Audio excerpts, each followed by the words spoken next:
Boa noite, esta é a grande entrevista da RTP. O país está mergulhado numa nova crise política. O Primeiro-Ministro anunciou que vai apresentar uma moção de confiança que será chumbada no Parlamento. Consequência, os portugueses irão a votos no mês de maio para eleger um novo Parlamento. São os últimos desenvolvimentos de um caso que começou há poucas semanas com uma notícia do Correio da Manhã, envolvendo o Primeiro-Ministro e uma empresa da sua família. As explicações que foram dadas não travaram a polémica que teve hoje este desfecho. Como se chegou aqui, o que é que ficou por esclarecer, como vai ser a campanha que aí vem e quais as consequências para o país de uma nova ida a votos, são alguns dos temas para a minha entrevista ao secretário-geral e líder parlamentar do PSD, Hugo Soares. Hugo Soares, muito boa noite e bem-vindo à grande entrevista à RTP. Tendo em conta que desde o princípio este foi um problema pessoal, Luís Montenegro deveria neste momento ponderar afastar-se da liderança do PSD? Boa noite, Vítor. Queria agradecer muito o convite. Boa noite aos telespectadores da RTP. Eu creio que um primeiro-ministro só se devia afastar, ou um homem, vamos pôr isto no plano do homem, da pessoa, considerada individualmente, só devia afastar-se se sentir a consciência pesada ou sentir que não é capaz de cumprir as funções que lhe foram acometidas com honra pelo povo português. E o povo português elegeu um primeiro-ministro para resolver os problemas do dia-a-dia. Os problemas da habitação, o problema dos impostos, dos salários, o problema das carreiras na administração pública, os problemas dos impostos das empresas, da concertação social, da habitação, da segurança, da imigração. E este primeiro-ministro, o tal que o Vítor coloca a hipótese de ele ponderar afastar-se, durante um ano demonstrou competência para resolver mais rápido e melhor esses problemas de qualquer um outro, designadamente, do que o anterior em 8 anos. Ora, atendendo às competências do homem, atendendo à capacidade política, atendendo àquilo que é mais importante para quem tem honra e dignidade, que é a consciência, não vejo razão nenhuma para que ele se pudesse afastar. Hugo Soares, nesta circunstância do Primeiro-Ministro se manter nesta corrida, não receia que a campanha se venha a tornar uma espécie de avaliação sobre o comportamento ético do Primeiro-Ministro, do seu perfil e do seu caráter? Eu acho que isso é o que tem acontecido até aqui. Isso parece-me notório. O que aconteceu nestes últimos 15 dias foi a oposição a querer lançar anátema, suspeição, deixe-me usar a expressão lama, para cima do Primeiro-Ministro, a não querer ouvir nenhuma explicação que é dada e a repetir as mesmas perguntas constantemente, por muito que o Primeiro-Ministro explique. E por isso creio que a campanha pode ser do lado da oposição essa, os portugueses julgarão, do lado da Aliança Democrática vai ser uma campanha a falar do país, daquilo que verdadeiramente interessa às pessoas. Disso não tenha dúvida. Mas acha que estas eleições são boas para o país? Não. Em primeiro lugar, nós não sabemos se vai haver eleições. Não sabemos? Não, não sabemos. Deixe-me dizer-lhe o seguinte. Deixe-me só dizer, hoje o Presidente da República sugeriu até 2 datas para as eleições, adiantando que deveriam ser em meados de maio. O mais certo é haver eleições, mas deixe-me dizer porque é que eu digo que não sabemos se vai haver eleições. Nós não sabemos se vai haver eleições porque vai ser discutida uma moção de confiança no Parlamento. Se até lá os partidos da oposição, designadamente o Partido Socialista, dizer ao país que o governo deve continuar a governar e que não chumba a moção de confiança, não há eleições no país.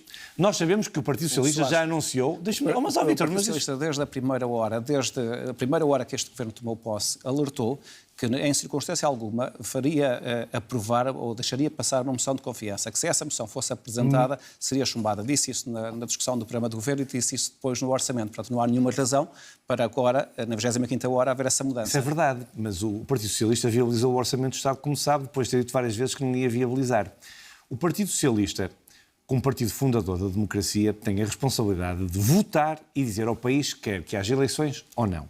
Se me pergunta a mim, o país quer eleições, eu vou dizer a minha interpretação. Não, não quer. Os portugueses não querem eleições. A estabilidade política, eu digo isto muitas vezes, é de facto um bem em si mesmo. É um bem em si mesmo pela captação de investimento externo, pela imagem que damos lá fora, pela execução do PRR, pelo comprometimento e pela execução das políticas públicas que precisam de caminho para se fazer. Mas há momentos na vida em que a clarificação, o separar de águas, são absolutamente necessários. E eu não tenho dúvida, estamos perante um desses momentos. O governo, para poder governar, designadamente o chefe de governo, para poder conduzir as políticas do governo e do país, deve ter a autoridade legitimada. Nós estamos a falar de alguém, deixe-me só lembrar isto porque é importante, Vítor. Estamos a falar de um primeiro-ministro que se colocou e apresentou a eleições dizendo o seguinte: Eu não governarei com uma coligação com o Chega, conforme se recorda, a célebre frase do não é não, e foi o único candidato a primeiro-ministro que disse que só governaria se tivesse mais um voto do que os seus adversários.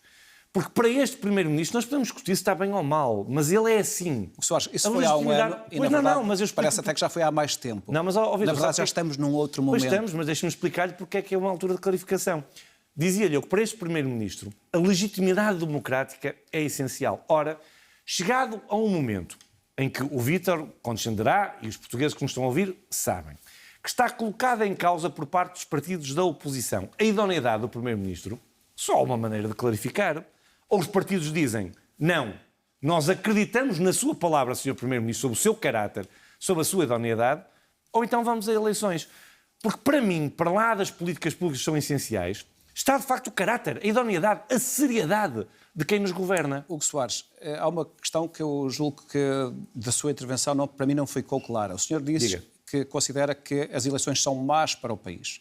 Ora, neste momento, quem está a dar origem a essas eleições é o Governo, ao apresentar uma moção de confiança no Parlamento que sabe que vai ser chumbada. O Governo poderia escolher entre colocar essa moção de confiança ou não a colocar.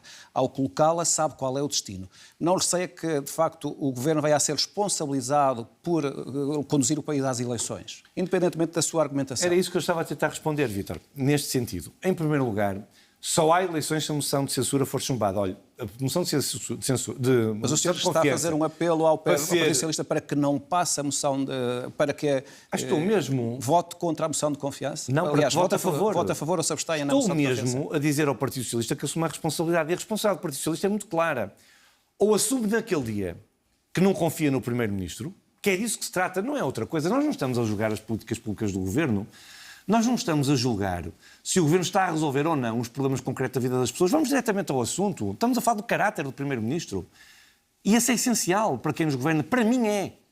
Para mim, efetivamente, mas acabou por não responder à minha pergunta. Não, e a pergunta é muito simples. Que, na verdade, o Governo pode... Sim, com certeza. Pode vir a ser responsabilizado. Com certeza, mas tem que me dar tempo para responder. Pode ser responsabilizado por provocar as eleições. Eu não sei se o Governo pode ou não ser responsabilizado. Isso os portugueses dirão. O que eu estou a dizer é que para haver eleições, o Partido Socialista tem que chumbar a moção de confiança. E o Vítor diz-me assim, mas Hugo Soares, o Partido Socialista já anunciou que vai votar contra a moção de confiança. Ora, assume essa responsabilidade. Como o Governo e o Primeiro-Ministro assumem a responsabilidade de apresentar quem é que julga os comportamentos do Governo, do Primeiro-Ministro e da oposição. O povo soberano. Há uma questão que eu também gostava que clarificasse. No sábado à noite, aqui nesta mesa, esteve aqui o Ministro das Finanças, Joaquim Miranda Sarmento, e eu perguntei-lhe se, na verdade, havendo duas moções de censura e ambas fossem chumbadas, se o Governo entenderia isso como, ok, tenha a possibilidade de continuar, como um sinal para poder continuar, e se, nesse sentido, o Governo não apresentaria uma moção de confiança. E ele disse, sim, é isso, nós não apresentaremos uma moção de confiança a partir do momento em que haja duas moções de censura que sejam chumbadas. Houve alguma mudança de estratégia de sábado à noite para esta quarta-feira para o Governo ter decidido avançar com uma moção de confiança? Posso ser rigoroso, Vítor? Pode. Foi o Vítor que esteve como Ministro das Finanças? Fui. Mas ele não disse assim. Ele disse assim. Não disse. Pode não ser estas palavras, mas pois o sentido era este. Eu vou dizer quais foram as palavras. Eu vou dizer quais foram as palavras. Sabe, Vítor, não me leva mal. Não me leva mal. Não me leva mas sabe de cor as mulheres... Sei porque é a minha obrigação saber essas coisas, sabe? E como tenho essa obrigação, eu vou-lhe dizer. O que o Ministro das Finanças disse foi: uma moção de censura chumbada pode e deve ser interpretada como uma moção de confiança. E é verdade. A moção de censura de sexta-feira e a de hoje foram chumbadas pelo Parlamento. Entende o Governo, e entende, a meu ver, bem, que o clima instalado e aquilo que é dito na praça pública, que foi isso que o Primeiro-Ministro desafiou a oposição a dizer, e no sábado à noite, quando esteve cá o Ministro das Finanças e não havia reações do Partido Socialista que conhecemos durante a semana, sobre a confiança que tinha ou não no Governo, levou a que o Primeiro-Ministro entendesse que tinha o Parlamento que se pronunciar sobre uma questão que é essencial. O Governo tem ou não condições para prosseguir o seu caminho, para governar. Como sabe, o Vítor também, como eu e como os portugueses, um Governo para governar precisa do Parlamento. Não governa sem o Parlamento. E o Primeiro-Ministro não pode ser Primeiro-Ministro, nem o Governo pode ser o Governo, nem pode decidir baixar impostos, aumentar pensões, aumentar o complemento solidário para idosos, aumentar as reformas dos portugueses, melhorar as carreiras e os salários da administração pública se não tiver o Parlamento. E é isso que o Primeiro-Ministro quer saber, apresentar uma moção de confiança. Foi a questão do PS decidir avançar com uma comissão parlamentar de inquérito que levou o Governo de facto, por em cima da mesa a questão da moção de confiança? Foi esse de facto, aquilo que mudou? Poderia admitir essa leitura se o Partido Socialista dissesse: nós vamos apresentar uma comissão parlamentar de inquérito, mas se houver eleições já não há comissão parlamentar de inquérito. Só que o Partido Socialista, graças a Deus, deixe-me dizer, para que essa dúvida não subsista, disse que haveria comissão de inquérito nesta ou na próxima legislatura. Portanto, quanto a isso estamos esclarecidos. Portanto, foi isso que fez. Mas sobre essa comissão parlamentar de inquérito, deixe-me dizer uma coisa. Porque esse é que é o ponto. Esse é o ponto. Já lá vou. Já agora, só para clarificar, na verdade, quando o Ministro das Finanças aqui esteve, ele foi claro nesse ponto. Na verdade, havendo duas moções de confiança, de censura... Seriam assumidas como uma moção de confiança? Foi exatamente o que eu disse. Não sendo necessário haver uma moção de confiança. Foi exatamente isso que eu disse. Essas palavras foram claras. Mas ainda antes de irmos à CPI, deixe-me só voltar um pouco ao início da nossa conversa, porque houve aqui algumas perguntas que eu gostava ainda de lhe fazer. Tendo em conta tudo aquilo que se passou, o senhor acha que o PSD neste momento está unido em torno de Luís Montenegro? Não tenho dúvidas sobre isso. Hoje foi público, vou-lhe dar uma notícia. Hoje foi público, esta já não é notícia, a notícia é que eu lhe vou dar a seguir. Sim. Hoje foi público que os distritais fizeram pela primeira manifesto vez, de apoio. creio até na história do partido, mas não quero jurar, todas as comissões políticas distritais e as comissões políticas regionais do PSD fizeram um comunicado a apoiar o Governo e a apoiar o Presidente do PSD e o Primeiro-Ministro Luís Montenegro. Eu posso lhe dizer a esta hora que todas as conselheiras, este sim eu tenho a certeza que é inédito, todas as conselheiras do partido eleitas subscrevem o comunicado das distritais. Foi agora ao fim da tarde? Sabe o que é que não foi durante o dia? Que se uniram e fizeram. Sabe o que é que isto quer dizer? Que todas as estruturas do partido, todas, sem exceção, é uma coisa extraordinária, para que não haja também dúvidas sobre isso, anuíram ao comunicado das distritais apoiando a liderança de Luís Montenegro. Mais alguma dúvida sobre essa matéria? Mais uma dúvida. Quem é que lhe garante que, apesar disso, não pode surgir nos próximos dias alguém a dizer: bom, isto aqui... Eu respondo-lhe já a ninguém. Mas deixa-me terminar a pergunta. Ninguém me garante isso. Hugo Soares, deixa-me terminar a pergunta. Que alguém aparece e diga: na verdade, este é um problema pessoal do Primeiro-Ministro e isso está a prejudicar o PSD, ou pode prejudicar o PSD na corrida que aí vem, e, portanto, eu estou aqui para poder avançar e assumir esse lugar. Se isso acontecer, o que é que... Em primeiro lugar, pergunto-lhe se admite que isto, na verdade, possa acontecer nos próximos dias. O Vítor perguntou-me se podia garantir, se alguém podia garantir, e a minha resposta foi logo: não, ninguém, qualquer pessoa pode fazer isso, é claramente legítimo. O Hugo Soares admite que isso possa acontecer? Não faço ideia, creio sinceramente que não, do meu ponto de vista isso não acontecerá, e aquilo que eu tenho a certeza, isso eu tenho, é que o PSD apresentará a eleições o melhor de entre nós, e que demonstrou ser um extraordinário Primeiro-Ministro, que se chama Luís Montenegro. Sobre isso não tenho a dúvida.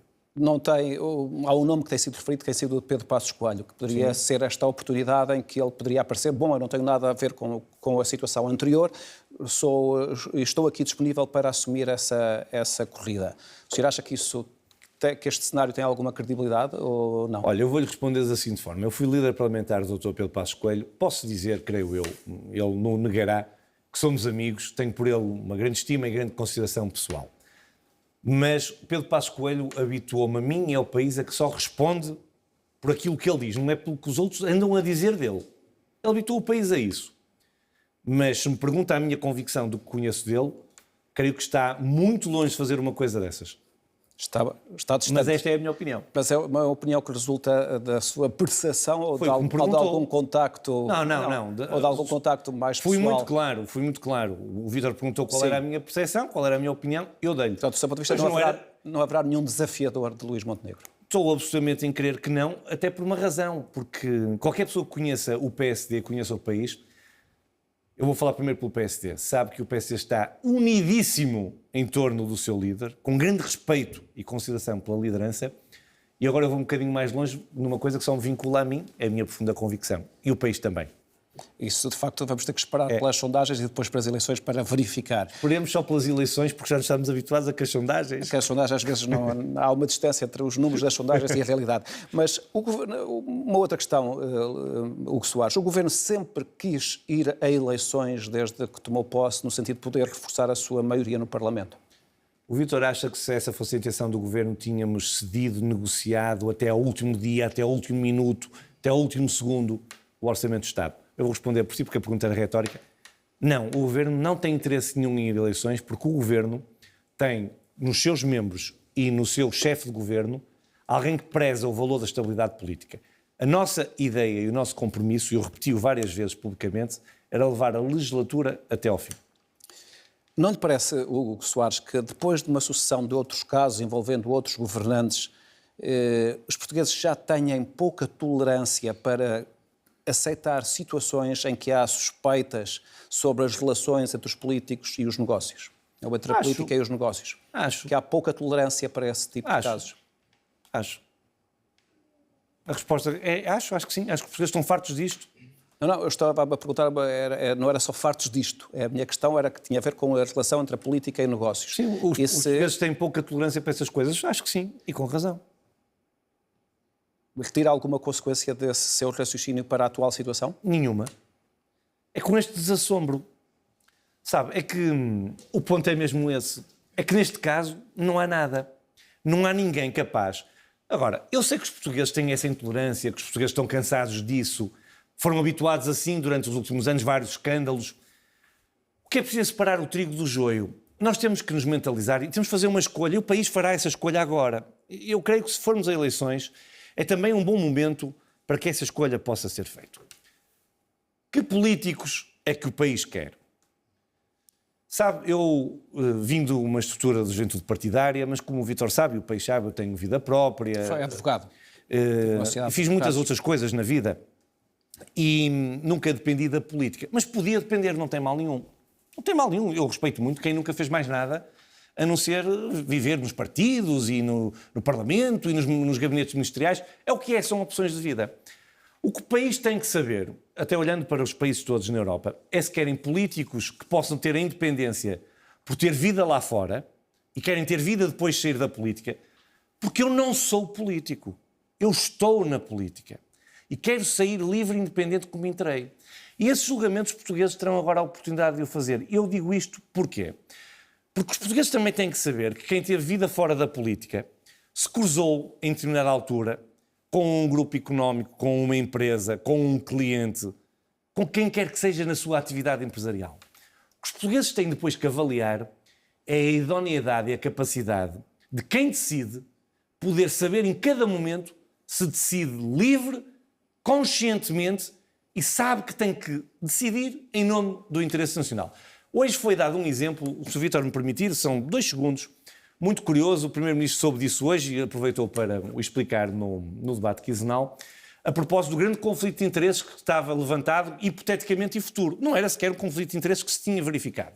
Era aquilo que podia acontecer no futuro por a empresa que a família do Primeiro-Ministro detinha ter como cliente o Grupo Sol Verde. O Primeiro-Ministro explicou hoje que o Grupo Sol Verde, no governo do Partido Socialista, no âmbito de uma arbitragem, para que os portugueses percebam... Havia um diferendo entre Havia um diferendo entre a Sol Verde e o Estado português.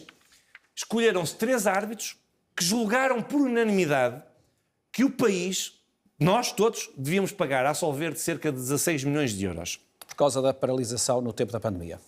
O que é que o atual governo, isto foi decidido no governo do Partido Socialista, o que é que este governo fez?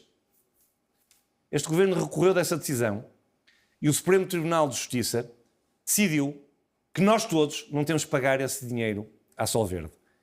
Esta é a prova provada que, apesar das relações pessoais, apesar das relações que tiveram no passado do ponto de vista profissional, as pessoas decidem, quando são sérias, com base no interesse nacional. E é isso que os portugueses têm que avaliar. Eu tenho várias perguntas ainda em concreto sobre o caso, mas antes disso deixe-me colocar ainda algumas questões de natureza mais política. Admite que este é um ambiente que é propício para o crescimento de um partido como o Chega? Vamos ver. Vamos esperar para ver. Eu tenho sérias dúvidas sobre isso, devo-lhe dizer. Porque acha que os casos que envolveram o Chega podem prejudicá-lo? Não, não é por isso. Não é manifestamente. Então qual é a razão? O meu entendimento é que os portugueses... Eu já disse muitas vezes, dito de outra forma, que eu nunca culpo os portugueses pelos resultados eleitorais. Nem podem ser culpados, não é? Não, mas eu já ouvi muitas vezes dizer que os portugueses perdemos porque os portugueses votaram assim, tal é que têm culpa. Não. Os portugueses sabem em cada momento o que fazem.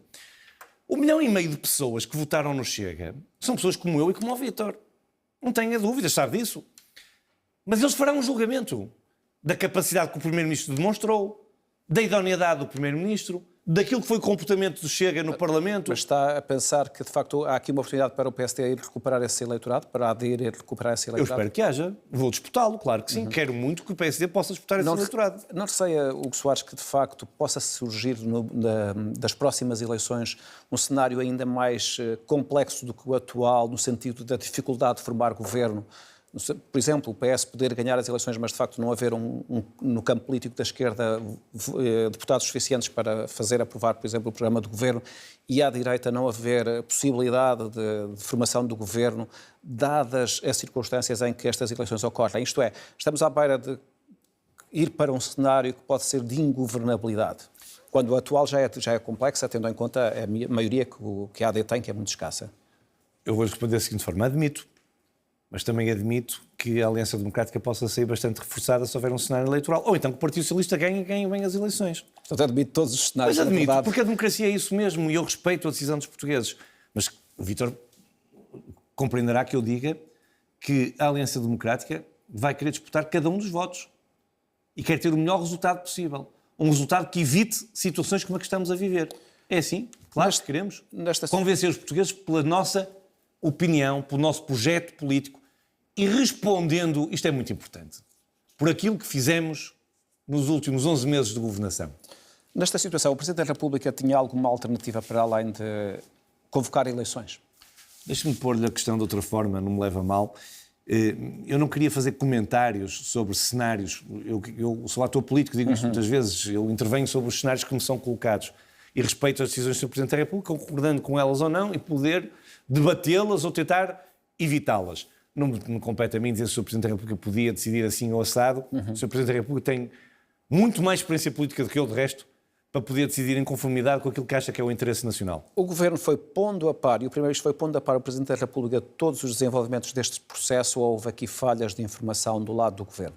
Não sei, eu ouvi hoje o Sr. Presidente da República com cuidado a fazer o histórico dos acontecimentos, pelos vistos terão falado várias vezes, falaram na semana passada na reunião normal que acontece entre o Presidente da República e o Sr. Presidente e o Sr. Primeiro-Ministro, falaram no fim de semana, falaram já esta semana, creio que é o normal relacionamento institucional entre Primeiro-Ministro e Presidente da República. Não percebeu que houve ali algum desconforto do Presidente quando fez saber que esperava uma chamada do Primeiro-Ministro antes daquela comunicação ao país de Luís Montenegro no passado? Eu não sei se o Primeiro-Ministro tentou ou não tentou falar com o Presidente da República, nem vou entrar por aí, mas se me perguntar se eu sentia algum desconforto, esse desconforto foi lido assim pela maior parte dos comentadores políticos, mas eu creio que é normal. É normal as duas coisas. É normal o desconforto e é normal o Sr. Primeiro-Ministro não ter falado com o Sr. Presidente da República. Porquê? Porque cada um deles tem os seus poderes bem definidos na Constituição da República Portuguesa. Nem o Primeiro-Ministro é Presidente da República, nem o Presidente da República é Primeiro-Ministro. Mas eu sei, o país sabe, que os dois têm uma ótima relação institucional e pessoal. E por isso eu não tenho dúvidas que os dois sabem separar as duas coisas. O que é, lá está, mais uma vez, podia gerar um grande conflito de interesses. Eles até se dão bem pessoalmente. Nós estamos nisto. O Sr. Primeiro-Ministro e o Sr. Presidente da República separam bem as águas e cada um deles defende o interesse nacional respeitando as suas funções, competências e atribuições. Vamos a algumas questões que estão na origem deste caso Spinum Viva, que é o nome da empresa fundada por Luís Montenegro e de que até há dias eram sócios os filhos e a mulher. A mulher acabou também hoje por sair da empresa. Ficámos a saber que, pelas notícias dos jornais, que no último ano já Luís Montenegro era Primeiro-Ministro. Esta empresa recebeu uma avença de 4.500 euros mensais do Grupo Sol Verde. E outras. Para além de outras que variaram entre 1.000 euros e este valor, 4.500. O Primeiro-Ministro beneficiou destas avanças tendo em conta o seu regime de casamento? Vamos lá então. Vamos ser muito claros quanto a isso. Eu creio que o Vítor não tem e o país também não tem que o Primeiro-Ministro, ponto 1, não era sócio dessa empresa, mas já agora, Vítor, sabe que podia ser, não sabe? Do ponto de vista legal até. É que nós estamos todos aqui a falar de coisas no ar. Eu já dei o exemplo que quero aqui dar outra vez. Nós já tivemos Primeiro-Ministros que foram sócios, donos de empresas. E nunca houve problema nenhum. Porque é possível, face à nossa lei, e bem. Mas o Primeiro-Ministro entendeu que quando foi para Presidente do PSD, não foi quando foi eleito Primeiro-Ministro. Veja lá, foi um ano antes disso, que se devia se desvincular dessa empresa, deixando o projeto familiar à esposa e aos 2 filhos. O Vítor diz-me, Bem, mas, Hugo Soares, o primeiro-ministro é casado com uma comunhão das de sócias, com o regime de comunhão de adquiridos, e podia beneficiar daquilo que é o proveito dessa empresa. Empresa que trabalhou, que tinha colaboradores, que prestava trabalho, que fazia serviço importante, delicado para empresas importantes. Uma das questões, o Vítor recorda-se, era, pode haver aqui uma questão fiscal porque a empresa nunca distribuía dividendos entre os sócios. Essa questão fica logo resolvida por aí. Mas eu quero tornar estas questões ainda mais claras. Vamos pôr o plano hipotético. O que acontece? Não é no meu caso, que eu não estou em exclusividade no Parlamento, como é consabido e público, mas um deputado que tem exclusividade, ou um ministro do Governo da República, ou outro primeiro-ministro, que é casado no mesmo regime que o primeiro-ministro. E tem uma empresa, tem uma indústria farmacêutica, a esposa do primeiro-ministro. O primeiro-ministro deve-se divorciar da mulher e fazer um divórcio, como às vezes acontece, nós sabemos, sobretudo quem é na advocacia, deve ser obrigado a divorciar-se da mulher para esconder aquilo que são o património, o trabalho, a vida da mulher e dos filhos? Ou deve fazer o que este fez? Eu já ouvi muita gente dizer, se ele se tivesse desfeito da empresa, se tivesse vendido a alguém, esta questão nunca se tinha colocado. Pois não. Só que isso faz quem tem alguma coisa para esconder. Sabe que ninguém descobriu que o seu primeiro-ministro tinha esta empresa antes de ser presidente do PSD. Sabe disso, não sabe? Mas não esta empresa estava declarada pelo primeiro-ministro no registro de interesses como sendo da mulher e dos filhos. Soares, não estavam registados os clientes desta empresa. Mas porquê? Era obrigatório estar? Não, estou a afirmar. Não, como é evidente, porque não é obrigatório estar, mas há alguém que... Mas, Vítor, vamos lá ver se nos entendemos também de uma vez por todas. Os clientes que são públicos hoje... Mas compreendo o sentido da minha pergunta. O alcance da minha pergunta é, a partir do momento em que, na verdade, o nome dos clientes não é conhecido nem é revelado, os portugueses e o Parlamento também não podem avaliar... Como não são de todos os outros? Terminar a pergunta. Eu acho isso extraordinário. Mas posso terminar a pergunta? Pode, com certeza. Isto significa que os portugueses e os deputados não podem avaliar, de facto, os eventuais conflitos de interesse que possam vir a surgir. Eu percebo o que está a dizer. E se calhar a solução seria alterar a lei e dizer que todos os deputados e todos os membros do governo que tenham membros familiares, que tenham empresas, devem divulgar os nomes de todos os clientes. Seja uma consultora, a quem presta consultoria, sejam os advogados violando o sigilo profissional, seja quem tem uma padaria a quem vende pão, seja quem tem o supermercado e as pessoas vão lá. Está tudo louco, com todo respeito, Vítor, que não é por si como é evidente. Mas o Vítor acha que agora as empresas devem ser obrigadas a divulgar os seus clientes? Eu acho que nós atingimos o limite do bom senso. O Soares, estamos a falar da figura do primeiro-ministro. Sabe o que é que vai acontecer? De uma personalidade qualquer. Sabe o que é que vai acontecer? É igual. De todos os outros primeiros-ministros anteriores, sabe o que é que vai acontecer? Eu vou-lhe dizer o que é que vai acontecer. Se isso um dia acontecer, e eu lutarei contra esse regime, sempre com as minhas forças, o que vai acontecer é que nós só teremos membros do governo ou primeiros-ministros que começaram na Jota, foram adjuntos de um gabinete, a seguir passaram a secretários de Estado, depois ministros e depois primeiros-ministros, e que não têm nenhum contacto com a vida real, porque só esses é que poderão vir para a política, mais ninguém. Neste caso concreto... É um triste país que assim será. Olha, vou-lhe dar um exemplo. Só agora fazer esta pergunta. O chanceler alemão, que acabou agora de ser eleito, é alguém que tinha ligações com a Google, empresas de tecnologia, tem 2 ou 3 aviões privados. André Ventura chamou ao primeiro-ministro português um magnata do imobiliário. Recorda-se disso? Porque ele tem umas pastagens que herdou, e bem, que eram do pai, e uma casa no Douro. Mas é curioso que André Ventura foi à posse, mas ficou à porta, de Donald Trump. Esse sim, e bem, legitimamente, um grande magnata do imobiliário. Voltando está a ver o que é que eu quero dizer, não está?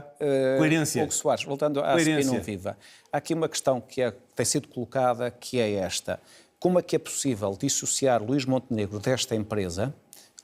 O Hugo Soares já disse, em 2022, quando chegou à liderança do PSD, Luís Montenegro deixou de ser sócio e passou essa participação para a mulher. Do ponto de vista legal, podia continuar a ser, já agora. Mas deixe-me só... Fica bem claro. Deixe-me só terminar as minhas perguntas. Mas, na verdade, o facto de haver este regime de casamento permite concluir que haver um benefício para a mulher também há um benefício para o próprio. Mas, para além disso, Para além disso, esta dissociação torna-se difícil de compreender, tendo em conta alguns elementos. Primeiro, os clientes foram angariados pelo próprio Luís Montenegro e pela capacidade que ele teve, enquanto advogado, para... Não era enquanto advogado, era enquanto consultor de empresas. E especialista em gestão de empresas para juntar aqueles clientes. Segundo, a sede era na casa dele. Sim. Terceiro, o próprio telefone era o seu telefone pessoal. Era o que estava registrado desde o início, como sabe. Em quarto lugar, os filhos seriam talvez demasiado jovens para poderem assumir a gestão efetiva da empresa. E, portanto, neste cenário... Quem é que avalia que são demasiado jovens? É o Vítor? Não, posso só concluir a minha pergunta e depois já a contraponho. Nesse cenário, o Hugo Soares parece-lhe que se torna, de facto, difícil dissociar Luís Montenegro desta empresa? Eu vou-lhe responder. Todas as suas... E quanto à questão dos jovens, na verdade, eu não quero pôr em causa que um jovem com 23 anos ou 24 anos possa gerir uma empresa. Não é esse o ponto. O ponto é que, na verdade, essa empresa foi herdada do pai e construída pelo pai. Não foi herdada, foi partilhada. Mas eles não eram sócios desde o início? Sim, sim. Pronto. Então não foi herdada do pai. Não foi herdada, não. Então deixe-me lá dizer-lhe, Vítor, vou responder à sua pergunta. Vou responder à sua pergunta. A empresa foi criada. Vou responder à sua pergunta. Em primeiro lugar, a empresa tem colaboradores que prestam um serviço que já tinha, que são os mesmos. O Primeiro-Ministro já explicou isto. Os dois colaboradores. Os dois colaboradores que prestam esses serviços, que são, o currículo é público e é conhecido, especialistas nessas áreas, já eram quando o Dr. Montenegro era sócio e gerente dessa empresa. Para as pessoas perceberem bem o que eu estou a querer dizer, eu vou dar o exemplo que me parece mais simples para todos percebermos. Se eu tiver um restaurante e não perceber nada de culinária, mas tiver excelentes cozinheiros, eu posso passar o restaurante ao Vítor, ou o Vítor comprar-me, manter os mesmos cozinheiros e os clientes vão continuar a ir àquele restaurante.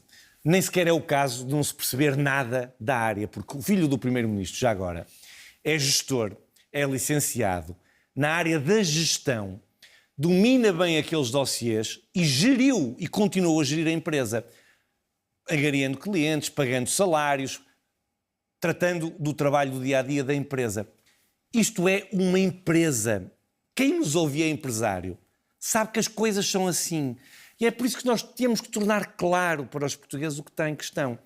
Eu sei que quem quiser ser capcioso, ou seja, quem quiser continuar a ter insinuação sobre esta matéria, dirá sempre: bem, os filhos do Primeiro-Ministro são filhos dele e, portanto, ele é o pai e aquele dinheiro que é dos filhos, um dia também é do pai.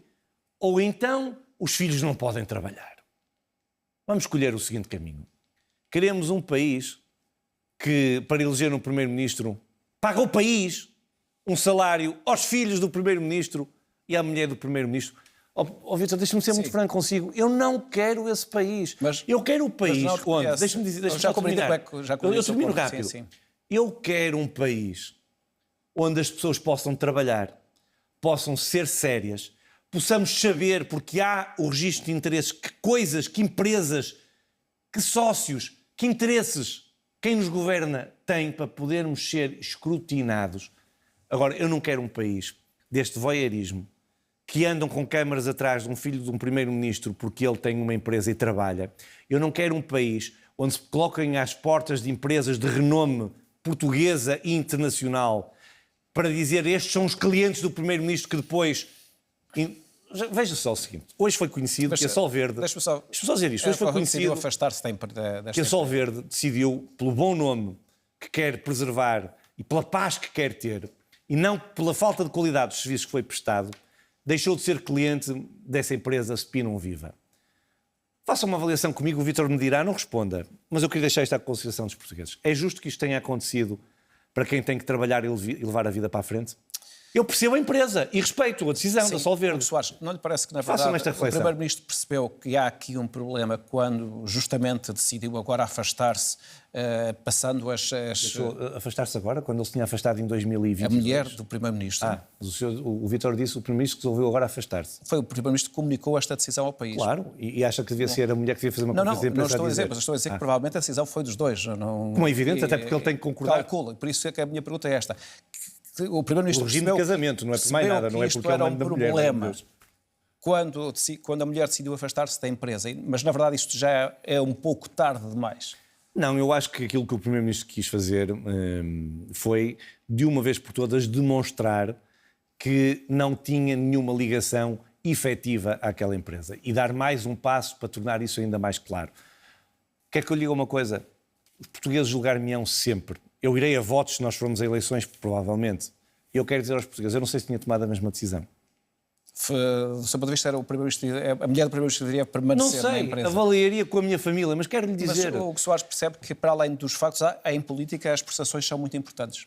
Não tenho dúvidas. Por isso é que o Primeiro-Ministro, desde a primeira hora, registou naquilo que é a sua declaração de interesses que tinha sido sócio dessa empresa e que a mulher ainda tinha participações nessa empresa. Para além deste ponto, há Sabe como é que esta história começou, Vítor? Há uma outra questão... Começou que era uma imobiliária. Qual era a notícia original. Mas, para além deste ponto, há uma outra questão que tem sido colocada pelo Partido Socialista, que é, aliás, uma das razões para que é invocada para avançar com a Comissão Parlamentar de Inquérito, que tem a ver com a exclusividade.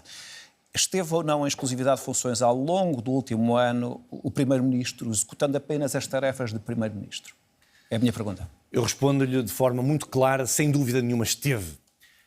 Mas vou elaborar. Achar-se que o Primeiro-Ministro de Portugal, o Vítor tem uma experiência de jornalismo vastíssima, não quero colocar-lhe na posição de ter que me responder, mas sabe bem o que são os afazeres e a vida de um Primeiro-Ministro. É de gargalhada achar que o Primeiro-Ministro podia governar o país e ao mesmo tempo gerir uma empresa. Mas o que é mais sério nisto é essa suspeição. É legítimo eu perguntar a todos os deputados do Parlamento que elencaram o regime de exclusividade e dizer, vamos lá então saber se os senhores estão em exclusividade ou não. Ou eu acredito, porque é para isso que existe a lei, de que a palavra deles e o registro de interesse deles é sério e é verdadeiro. Mas vamos mais longe, porque não estamos a falar de uma pessoa qualquer, estamos a falar do Primeiro-Ministro de Portugal, que não escondeu, eu repito que isto é um dado importantíssimo, nunca escondeu que tinha aquela empresa. Essa é a dúvida do Partido Socialista? É essa a dúvida que nos leva a eleições? Essa é uma das duas dúvidas fundamentais do Partido Socialista. É que eu devo dizer, se é essa a dúvida, os portugueses lá em casa estão-se a rir também. Porque o que é que o Partido Socialista quer saber para saber se o Primeiro-Ministro estava em exclusividade ou não? Eu gostava de saber. Como é que o Partido Socialista quer aferir se o Primeiro-Ministro estava em exclusividade ou não? Eu acho isto até ridículo, mas enfim... Perguntar se o Primeiro-Ministro estava em exclusividade. Mas deixe-me dizer... Hugo Soares, sabe quantas perguntas... Vital Moreira tem colocado esta questão... E os outros também. Como uma questão crucial. Eu ouvi uma jurista eminente a dizer que se calhar chumbava no primeiro oral. Deixe-me só dizer uma Vital coisa. Moreira? Pois, porque não faz sentido nenhum. Porque essa pergunta, veja bem isto. Com todo respeito, o professor Vital Moreira foi meu professor. Eu também sou jurista e advogado. Ouça, Magalhães e Silva, que não é propriamente da área ideológica a que eu pertenço, como sabe, é até da área da esquerda socialista, já explicou isto várias vezes, mas a ele não o citam. Citam outras opiniões porque querem ser divergentes daquela que o Primeiro-Ministro defende ou que nós estamos aqui a defender. Magalhães e Silva fez essa explicação justamente nesta mesa. E ainda bem porque fez um excelente contributo para, de forma clara, juridicamente, absolutamente objetiva, para que as portuguesas e os portugueses pudessem perceber. Mas deixe-me dizer o seguinte, Vítor. Se nós vamos a eleições porque o Partido Socialista exige saber que o Primeiro-Ministro está ou não está em exclusividade, a minha pergunta é como é que isso se afere? Como é que isso se afere? O que é que o Partido Socialista quer que diga? Como é que quer saber se o Primeiro-Ministro está em exclusividade ou não? É que eu não consigo saber como é que isso vai escrutinar. Mas eu digo mais aos portugueses. O Partido Socialista não fez uma, ouça bem e ouçam bem, uma pergunta por escrito ao Primeiro-Ministro. E podia fazê-lo. Fez várias no Parlamento. Pedro Nuno Santos, desde logo na Foram primeira... todas respondidas na sexta-feira de manhã. É verdade. Do Chega fez três ou quatro perguntas. Todas respondidas na sexta-feira de manhã, na última sexta-feira de manhã, Pedro Nuno Santos fez 3 perguntas ao país. E ao Primeiro-Ministro, que queria ver respondidas porque eram essenciais para a confiança no Primeiro-Ministro. Quem são os clientes da empresa? Quem são os colaboradores? Como é que ele explicava um aumento de faturação no ano de 2022?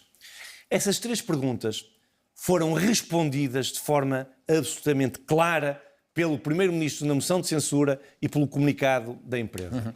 Qual foi o próximo passo do Secretário-Geral do Partido Socialista? Dizer que não chega, vamos ter que fazer uma comissão parlamentar de inquérito. Por isso é que a tal clarificação é importante. Vale a pena dizer que este caso teve vários desenvolvimentos e, portanto, não terminou naquele dia. Mas de sexta-feira até hoje não houve nenhum desenvolvimento sobre outros acontecimentos que eventualmente podem mas de sexta-feira até hoje não houve nenhum desenvolvimento. Mas a propósito disso, hoje, Mariana Mortágua, no Parlamento, disse o Bloco de Esquerda fez, acho que 18 perguntas, não me recordo bem se são 17, 18, mas eram mais de 10 perguntas ao Primeiro-Ministro e não recebeu nenhuma resposta. Não acha que, na verdade, um outro aspecto que... Mas não vão ficar sem resposta, deixa-me atalhar já. Mas deixa-me acabar a pergunta. Deixa-me atalhar já, não vai ficar sem resposta. Eu ainda não terminei a pergunta. Não acha que uma das situações, das dimensões que agravou este caso foi...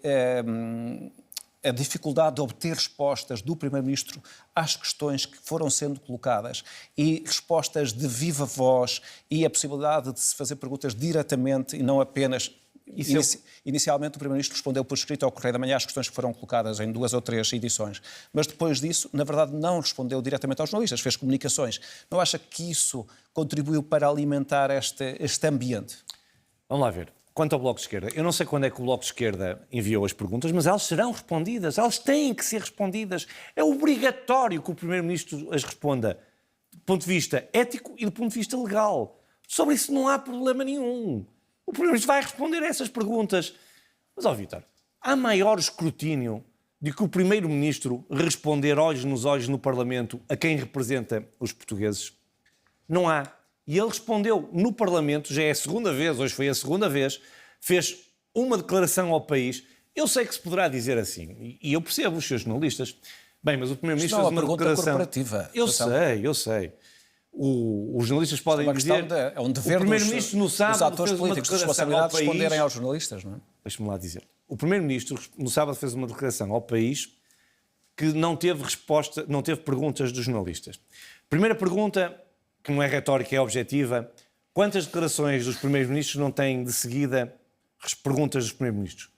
Quase todas as são feitas na residência oficial do primeiro-ministro. Por uma razão. E é uma razão comunicacional. Vamos pôr as coisas como elas são.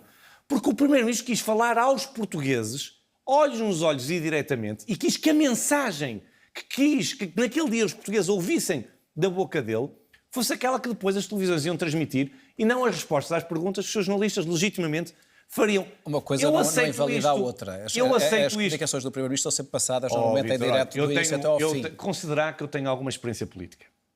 E eu, quando chego à frente dos seus jornalistas e falo de determinado assunto, quando, evidentemente, respondo depois a perguntas, o senhor jornalista pergunta-me: olha, mas e relativamente a isto? Eu respondo à pergunta do senhor jornalista. O que passa no telejornal à noite é, evidentemente, porque eu aceito isso. É o mérito do jornalista que me fez uma pergunta sobre um tema diferente. É uma questão diferente. É a mesma coisa. E é só para explicar porque é que o Primeiro-Ministro quis falar olhos nos olhos dos portugueses. Mas só para clarificar, neste caso não é a mesma coisa, porque o Primeiro-Ministro fez a sua intervenção às 8 da noite e todas as televisões transmitiram. Claro. A questão seguinte é se depois disso houve a oportunidade dos jornalistas colocarem questões e, na verdade, não houve. Como já, aliás, já teve ocasião de dizer que todos que fizeram perguntas ao Primeiro-Ministro por escrito, na fase inicial do Correio da Manhã. Ele respondeu perguntas a ao Correio da Manhã. Depois não houve um momento em que o Primeiro-Ministro tivesse disponibilidade para responder aos jornalistas. Mas eu tinha outras questões para lhe colocar. Com certeza. Sobre aquela questão que também tem sido colocada do conflito de interesses, da eventual possibilidade de o Primeiro-Ministro ser confrontado com decisões. Agora não vai ser, porque vamos ter eleições e a questão acaba por ser um pouco diferente. Que tenha. Espero que... Vamos ver o que é isso. Claro, mas é a minha expectativa. Espero que tenha. E vai ter que tomar decisões. E como é que o Primeiro-Ministro vai tomar decisões, sendo que ele não pode ser pessoalmente a tomá-las, terá que se ausentar da sala quando esse debate for feito, sendo que ele é o Primeiro-Ministro, não é um ministro que possa ser substituído? Eu vou lhe dizer, como todos os outros, como já aconteceu no passado, só que não houve esta propaganda, este alarido e esta desconfiança. Imaginará o Vítor quantos primeiros-ministros que tinham profissões, que tiveram vida antes, que eram sócios de empresas. Já dei o exemplo de Mário Soares, que decidiu coisas sobre o ensino. Muitas delas, se calhar, uma vez que era dono de um colégio, pediu escusa, espero eu, para poder decidir. É assim que deve ser.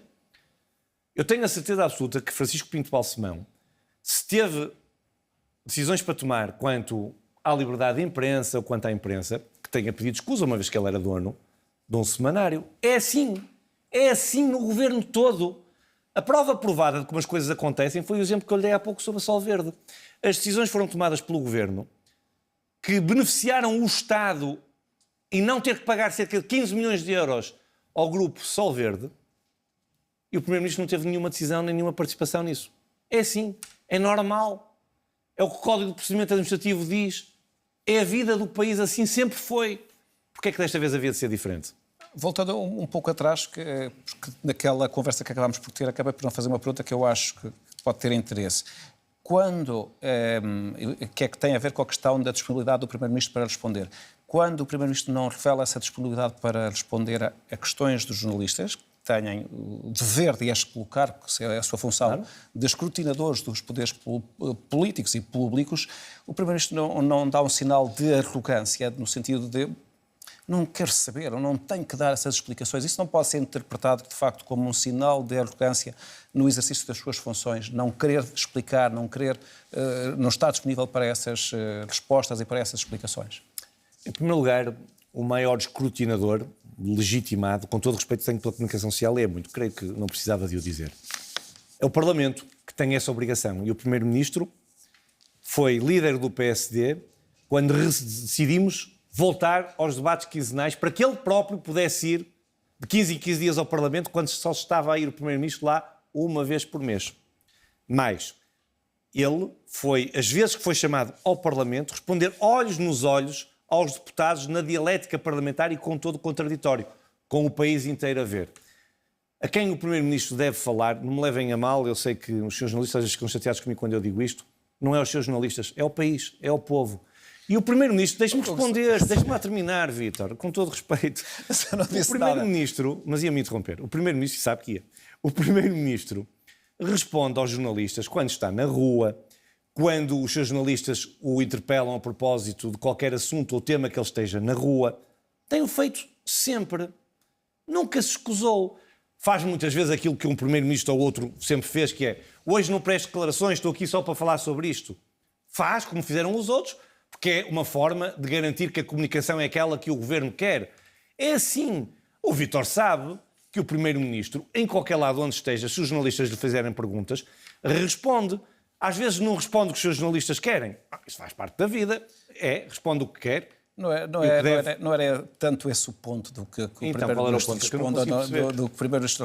Não, é questão... É não ter respondido a perguntas na conferência de imprensa. O Soares, na conferência de imprensa na comunicação ao país. A questão das perguntas aos jornalistas não é apenas algo para satisfazer os jornalistas. É um dever dos jornalistas colocarem as perguntas e é uma obrigação dos eleitos responderem às perguntas. Não é para os jornalistas saberem. Quando o Presidente da República faz declarações ao país às 8 da noite...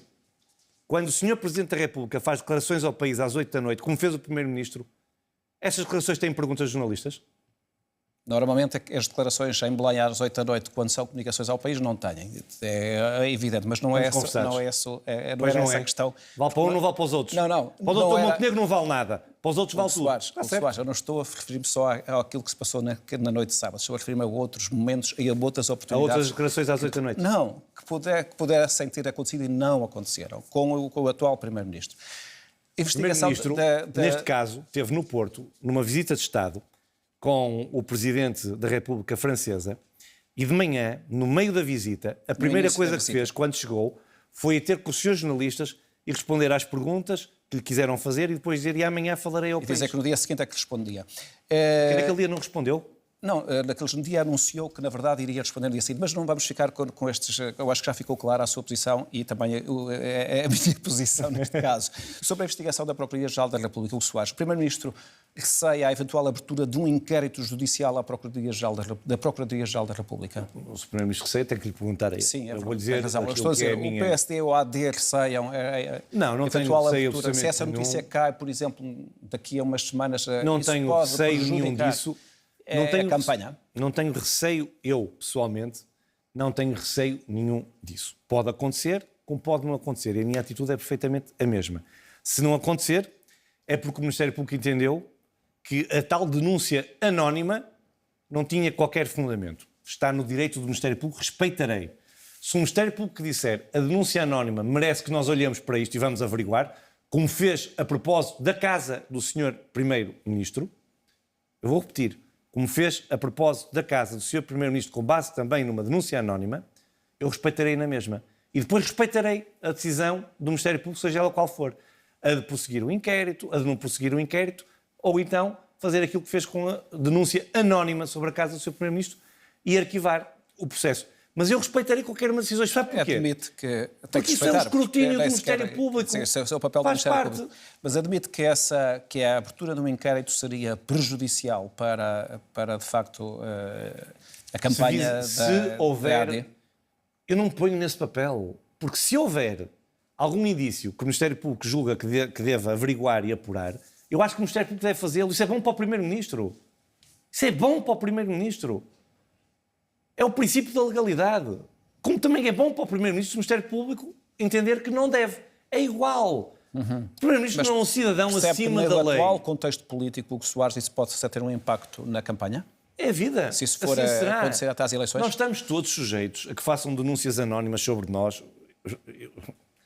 Enfim, eu ia dizer que não tenho qualquer tipo de dúvidas que eu próprio, o Sr. Primeiro-Ministro, os membros do Governo, isso deve acontecer com grande regularidade a quem anda na vida pública. Os seus presidentes de Câmara, coitados, desgraçados, devem ser carregados de denúncias anónimas. E o Ministério Público faz o trabalho que lhe compete. E ainda bem que faz. E que faça sempre bem feito. E há uma outra averiguação que está em marcha da Ordem dos Advogados sobre a possibilidade da empresa da família de Luís Montenegro poder ter incorrido no crime de procuradoria ilícita. Ainda bem, também com uma denúncia anónima, não é? Ainda bem. Nesse caso não tenho certeza que tenha sido uma denúncia Mas anónima. eu ouvi a notícia, foi uma denúncia que chegou à Ordem dos Advogados. Ainda bem.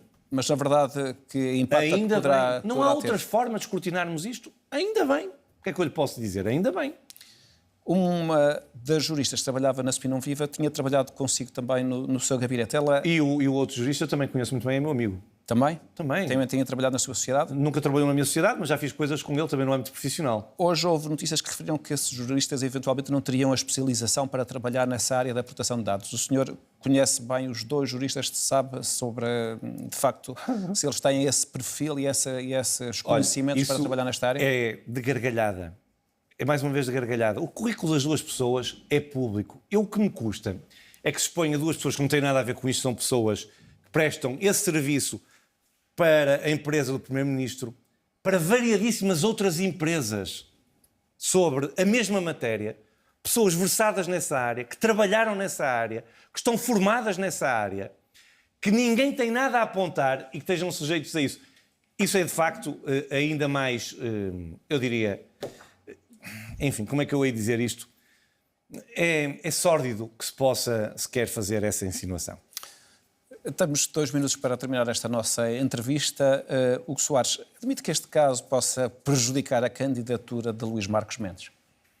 Creio que absolutamente de maneira alguma. Uma coisa não tem a ver com a outra. Acha que não pode haver aqui uma associação? Não, parece-me evidente que as eleições presidenciais vão ter aqui um interregno. Vai haver aqui uma pausa. Isso parece-me evidente do ponto de vista da análise política. Mas também não deixa de ser curioso. Se houver eleições, há uma pergunta que eu espero ver respondida rapidamente. A que é candidato André Ventura? Passou despercebido, mas ele apresentou ontem a candidatura a Presidente da República. Anda a brincar com os portugueses, sabe, Vítor? Ontem apresentou a candidatura a Presidente da República, para a semana vai dizer que é candidato a Primeiro-Ministro. André Ventura é, neste momento, digamos, o enfoque principal do ataque do PSD? Não.